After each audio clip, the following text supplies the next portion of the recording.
then solvency, and then one disadvantage.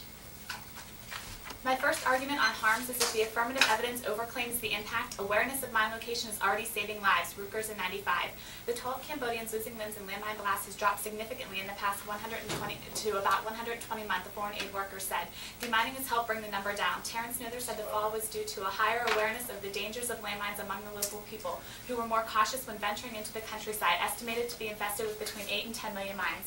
My second argument is that Annette's harms are over-exaggerated. The models are flawed by the UN regarding Afghanistan, Jefferson in 97. The main yardstick by which the severity of the landmine problem is assessed is Afghanistan. It is impossible to know how many mines are laid in any given theater. The first attempt at educated guesswork was made in Afghanistan, and those assessing the problem worldwide extrapolate from the Afghan figures. They say, is Cambodia more or less heavily mined than Afghanistan? We read a UN paper that stated that 35 million mines were deployed in that country. We worked out that this would have meant that 10,000 mines deployed every day of the Soviet occupation. Not possible. If we hadn't bothered to do some elementary sums, we would have known of larger guesswork. The UN would not be telling us the figure was 250% greater than it currently is worldwide. And then on to solvency. My first solvency argument is that there's no guarantee of new technology. It's a pipe dream. The CQ researcher in 97. For the purpose of demining, the idea that there's any sort of silver bullet on the horizon is just crazy, said Robert Owen Wheeler, president of Vietnam Veterans of America Association. What they need is a dependable handheld system that some dodo brain out there who's getting hired for $50 a month is going to be able to use. The technology that will solve this problem is absolutely not there. My second argument is that the time frame for Cambodian clearance is long and the disads will happen first, the AFP in 97. Aid agencies say at the current rate of clearance it would take about 300 years to completely rid Cambodia of the estimated 4 to 6 million landmines still in its soil. My third argument is that detection is difficult due to terrain differences, bladed in 95. Any new technologies proposed for mine clearance are likely to face a number of problems. The first problem is terrain. Most designers of mine clearance equipment seem to imagine that minefields are flat, open, and sandy. This is true in parts of the Middle East and Southern Africa, but untrue in much of Central Africa, the Far East, Europe, and Latin America. Mines are laid wherever soldiers can fight, on the sides of mountains, in rice paddies, in banana and tea plantations, on bare stony hills, in bogs, on riverbanks, in jungles, or in forests. This may prevent the use of aerial or vehicle-mounted equipment and require instead reliance on a handheld system with all its limitations in power and weight. My fourth argument is a term: landmines deter the genocide by the Khmer Rouge, Jefferson in 97. Our soldiers take part in peacekeeping operations in which they could easily find themselves outnumbered by hostile forces needed to buy themselves time and protection from evacuation or regrouping. They can achieve this by AP mines. Other nations use AP mines defensively. Often they are the only affordable protection. As my ex-colleague Guy Witherum from Halo said it succinctly, in Cambodia you have a choice between using AP mines or having the Khmer Rouge take your town. My fifth argument is that remining happens post-plan. This makes the affirmative irrelevant. Anderson and Scrutnam in 95. With regard to the 100 million mines already in place, there is no alternative to undertaking the process of demining, especially in places that are infested with them.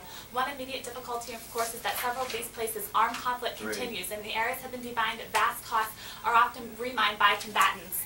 On to the disadvantage, the National Institute of Health disadvantage. A is uniqueness. New advances are occurring due to biomedical research, Castle in 98. As a direct result of the commitment to biomedical research, new technology advances are occurring in the biological sciences, and the opportunities for translation of recent discoveries in molecular biology to the diagnosis and treatment of human diseases has never been greater.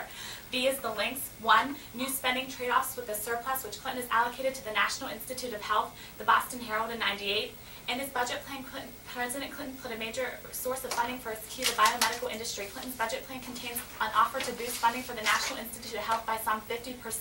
But Clinton, who backs the Omnibus Tobacco deal, tries to deal with the NIH budget increase. Trouble is, many in Congress oppose the deal with America's powerful cigarette makers, and that it may never win passage. 2, spending is key to fighting infectious diseases, Castle in 98. The emergence of newer alternative pathogens is unpredictable, occurring as a result of microbial evolution, changes in host parasitic interactions, human demographics, and behavior and other mechanisms. Basic research and discovery are urgently needed, and a strong scientific infrastructure must be maintained in core disciplines. Increased funding for infectious disease research would allow the pursuit of new research opportunities, such as sequencing the genomes of medically important bacteria. Because of recent advances in research, the opportunities have never been greater for new diagnostics and new therapies in the field of infectious disease. C is the impacts. Infectious diseases are the world's single largest killer, Callahan in 97. While opposing sides debate over threats like chemical weapons, ground missiles, global warming, NAFTA, or trade with China, but there is no debate regarding the reality of this certain and most serious health risk. The body count is just too high, with the numbers climbing higher each year. The numbers are already so high that they make death counts from all previous wars pale in comparison. Well over 150,000 Americans die each year from infectious diseases, and that number is growing. In fact, infectious diseases have risen from the 5th largest killer of Americans to the 3rd largest killer in just the last 12 years. That's almost 10 times the U.S. causality rate during the Vietnam War. Globally, infectious diseases remain the single greatest killer, taking the lives of over 50,000 people, mostly innocent children, every day. They cause needless suffering and disability in far greater numbers. Most of these deaths and disabilities are affordable, if not preventable. I'm now ready for cross-examination.